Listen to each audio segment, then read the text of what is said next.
Hello dear students, इस video ਦੇ ਵਿੱਚ ਅਸੀਂ class 10 subject mathematics chapter 13 exercise 30.1 ਦੇ ਸਮ ਨੰਬਰ 5 ਨੂੰ ਸੋਲਵ ਕਰਾਂਗੇ।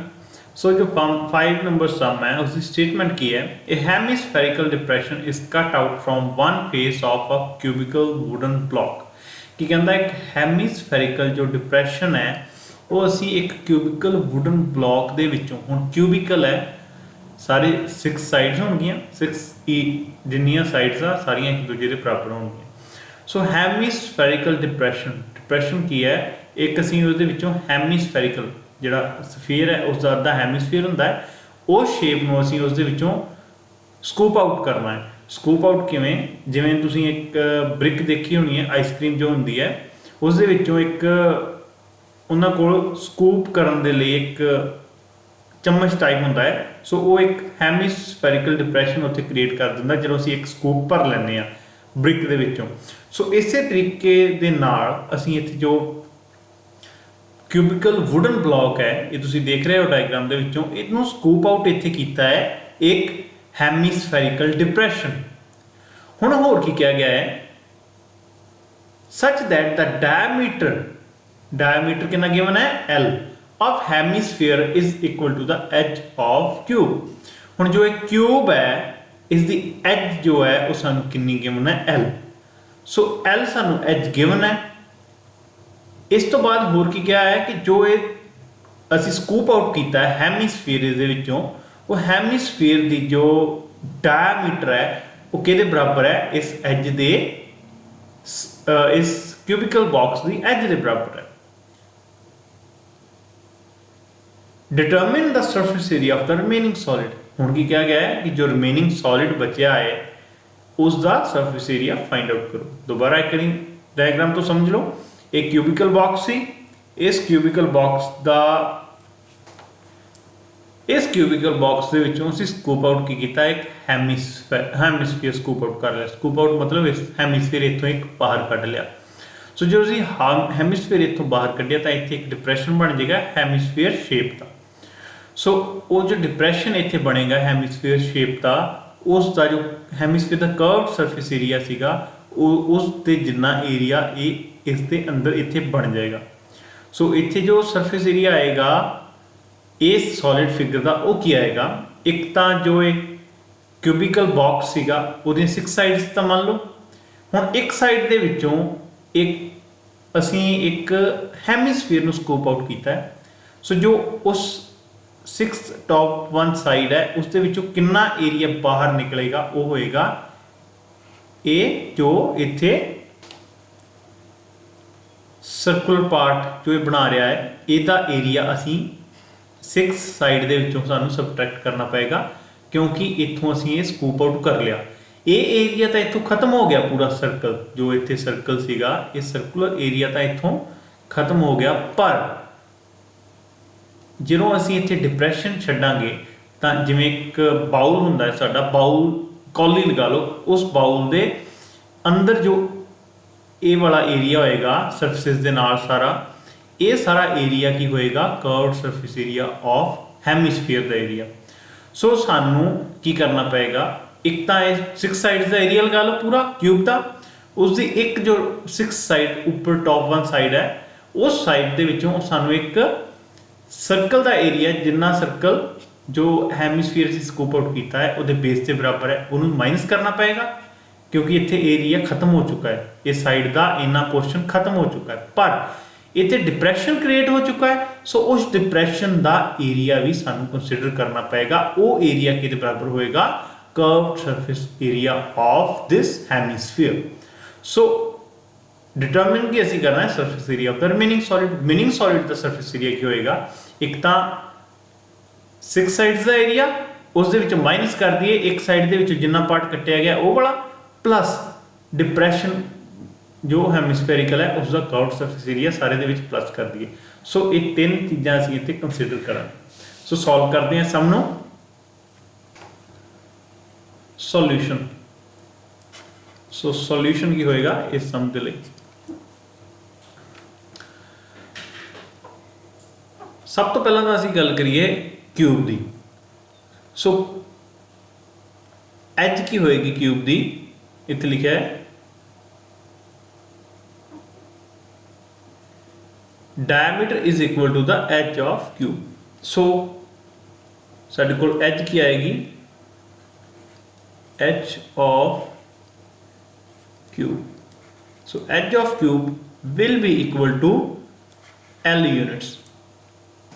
इतने सानू कोई यूनिट्स नहीं गिवन, सो असी सिंपली लिखांगे L units, UNIT। So L unit आ गया। यूनिट इत्थे की होएगा, कुछ भी सेंटीमीटर हो सकता है, मीटर हो सकता है। So edge of the cube is equal to L unit आ गया।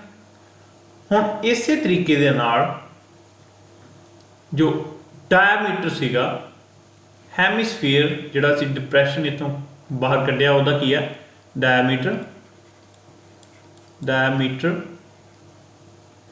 ऑफ हैमिस्फीयर, जो असी बाहर कढ़िया hemisphere. So diameter of hemisphere will be equal to, वो भी L unit C.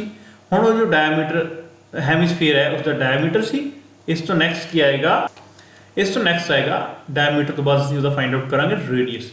Then radius की होएगा, क्योंकि फॉर्मूला दे विच हमेशा रेडियस दी वरतों करीदी है। रेडियस ऑफ हैमिस्फीयर कितना आएगा,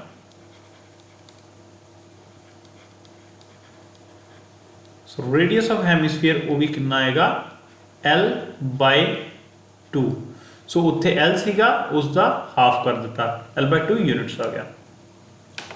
सो असी फाइंड आउट की करना है हुण, जो सरफेस एरिया होएगा इस पूरे सॉलिड का। सो फॉर्मूला की होएगा, surface area of solid will be surface area of solid.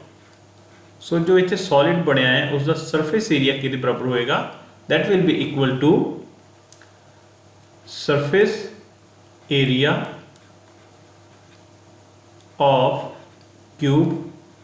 जो क्यूब है वड्डा उसका सरफेस एरिया माइनस इस दे विचों असीं माइनस की करना है, ध्यान दे नाल देखो, जो इसकी 6 साइड है उस दे विचों कितना पोर्शन इसका कट्टिया गया, वो पोर्शन है ए स्फेरिकल पार्ट। स्फेरिकल पार्ट दा एरिया कितना आएगा, स्फीयर जो हैमिस्फीयर है उस दे बेस दे एरिया के बराबर। सो हैमिस्फीयर के बेस का एरिया कितना होंदा πr²।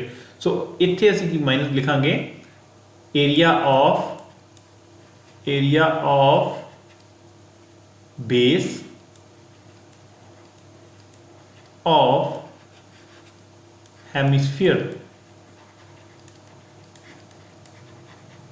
सो हेमिस्फीयर दे बेस का एरिया ये विचों माइनस करता, प्लस ये हले एरिया प्लस भी होएगा। देखो ये पूरी 6 साइड का एरिया तो हो गया क्यूबिकल का, वो जिन्ना पार्ट सी माइनस किया वो भी हो गया, बचा सिर्फ ए वाला पार्ट सीगा इत्थे, जो ये मैं थोड़ा कलर करके दिखाऊँ ना, ए वाला पार्ट बचा सीगा, ए कॉर्नर्स वाला पार्ट। सो ए नूं असीं इंक्लूड विच करना सी, बाकी सारा पार्ट तो इहदा मिस हो गया सीगा। इधर भी कॉर्नर ए वाला बचा, इधर भी कॉर्नर किहड़ा बचा, ए वाला कॉर्नर बचा, इस साइड के उपर भी ए वाला कॉर्नर बचा। सो असीं ये कॉर्नर्स का एरिया विच इंक्लूड करने के लिए एक गल कीती है। पहला असीं की कर दिता, सारा सरफेस एरिया होल पूरे दे पूरे क्यूब का, फिर वो जो एक साइड माइनस की है, एक साइड के जिन्ना एरिया घटिया वो घट के कितना बचा ए वाला एरिया, ए इंक्लूड हो जाएगा। हुण कितना एरिया आ जाएगा, ये दो चीज़ां करन दे नाल 5 साइड्स का पूरा एरिया प्लस जो ये रेड वाला पोर्शन है इसका एरिया। सो ये तो हो गया, पर हुण इहदा जिहड़ा अंदर वाला पार्ट है, जो इत्थे हैमिस्फीयर असी डिप्रैशन है स्कूप आउट किया है, डिप्रैशन क्रिएट किया है, इस डिप्रैशन के अंदर जिन्ना भी सरफेस एरिया होया वो बचा, that will be equal to curved surface area of curved surface area of hemisphere.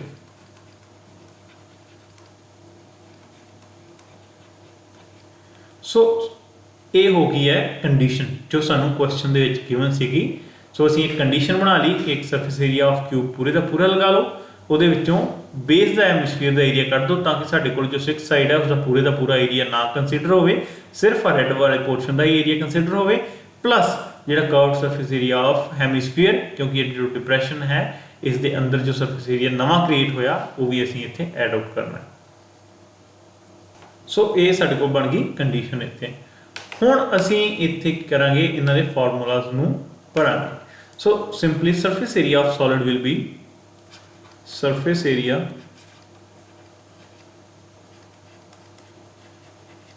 Of solid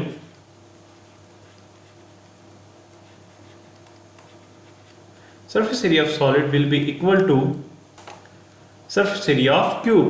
ਹੁਣ cube ਕੀ ਹੁੰਦਾ ਹੈ 6 multiplied by उसकी साइड का स्क्वेयर 6 into साइड का स्क्वेयर।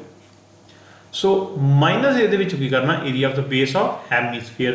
सो जो बेस सीगा हेमिस्फीयर का उसका एरिया कितना होंदा पाए आर स्क्वेयर।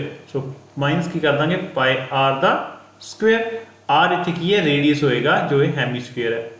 सो ये सारे दे विच प्लस 4 की होएगा curve surface area of hemisphere वो की होंदा 2 पाए आर दा स्क्वेयर।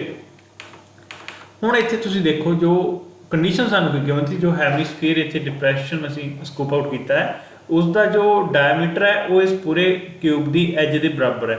सो इसका रेडियस की है हाफ इन्होंने करके इत्थे तुहानूं दिखा दिता। सो हुण इत्थे मैं जस्ट वैल्यू सबस्टिट्यूट करांगा। सो जो साडे कोल साइड सीगी इस क्यूब की वो कितनी गिवन है इत्थे एल गिवन है। सो 6 एल स्क्वेयर माइनस पाए हुण इहदा रेडियस देखो किहदे बराबर होया जो हेमिस्फीयर सीगा उसका डायमीटर तो एल सीगा पर उसका जो रेडियस है वो किहदे बराबर आया l/2 के बराबर आ गया। सो इत्थे क्या आएगा l/2 the whole square plus 2 pi l/2 the whole square. एक चीज़ इत्थे भी असीं कर सकते थे ये पाई आर स्क्वेयर सीगा 2 पाई आर स्क्वेयर सीगा ये 2 पाई आर है ये 1 पाई आर है। सो ये माइनस करिए जस्ट पाई आर स्क्वेयर बचेगा। हुण इत्थे भी सेम कंडीशन ही है पाई l/2 का स्क्वेयर है इत्थे 2 पाई l/2 का स्क्वेयर है। सो ये 2 दे विचों एक इत्थे माइनस हो जाएगा। सो साडे कोल की बचेगा इत्थे जस्ट असीं इहनूं इस तरीके दे नाल इत्थे लिख सकते हैं 6 एल स्क्वेयर माइनस ये 1 है सेम द सेम पोर्शन है इत्थे सेम पोर्शन ही है ये 2 है ये 1 है। सो 2 दे विच 1 माइनस किया 1 आ गया। सो इत्थे क्या आ जाएगा सिंपली प्लस का 1 इत्थे माइनस है ये प्लस है। सो प्लस वाले दे प्लस आएगा प्लस पाई क्या आ गया l/2 द होल स्क्वेयर। सो साडे कोल सिर्फ रिमेनिंग इन्ना पार्ट बचा। हुण इस पार्ट दे विचों असीं फर्दर चलीए तां की कॉमन कर सकते हैं। देखो एक तो इत्थों l कॉमन निकल सकता ईजिली। सो जे असीं l इत्थों कॉमन निकालिया तो साडे कोल की बचा l स्क्वेयर कॉमन निकालिया इत्थे भी l स्क्वेयर है इहदे विच भी l स्क्वेयर है। सो असीं की कीता l स्क्वेयर कॉमन कट लिया। सो इहदे पिछे इत्थे कितना बचा 6 प्लस इत्थे कितना बचा पाई बाय इत्थे देखो l स्क्वेयर सीगा इत्थे 2 का स्क्वेयर हो जाना। सो 2 स्क्वेयर कितना होया नीचे 4 then this will be equal to l square the 6 4s are 24 plus इत्थे pi as it is सारे दे नीचे कितना आ गया 4 एलसीएम लेके करना है इनू। सो साडे कोल ए आ जाएगा। So this will be equal to इनू बाहर निकालो l स्क्वेयर बाय 4 ब्रैकेट में साडे कोल कितना आ गया 24 प्लस पाई। सो ये साडा क्या आ गया आंसर आ गया। हुण जो स्टार्टिंग में जिथे यूनिट्स होंदियां जो भी सेंटीमीटर होंदा सेंटीमीटर स्क्वेयर होना सीगा। सो इत्थे कुछ भी सानू मेंशन नहीं है असीं एरिया फाइंड आउट कीता है इत्थे जस्ट की लिखोगे यूनिट स्क्वेयर। सो जिहड़ी भी यूनिट सीगी उसका स्क्वेयर इस दे नाल लग जाएगा। सो ये सीगा बच्चों सम नंबर 5। सो नैक्सट वीडियो दे विच सम नंबर 6 करते हैं। थैंक्स।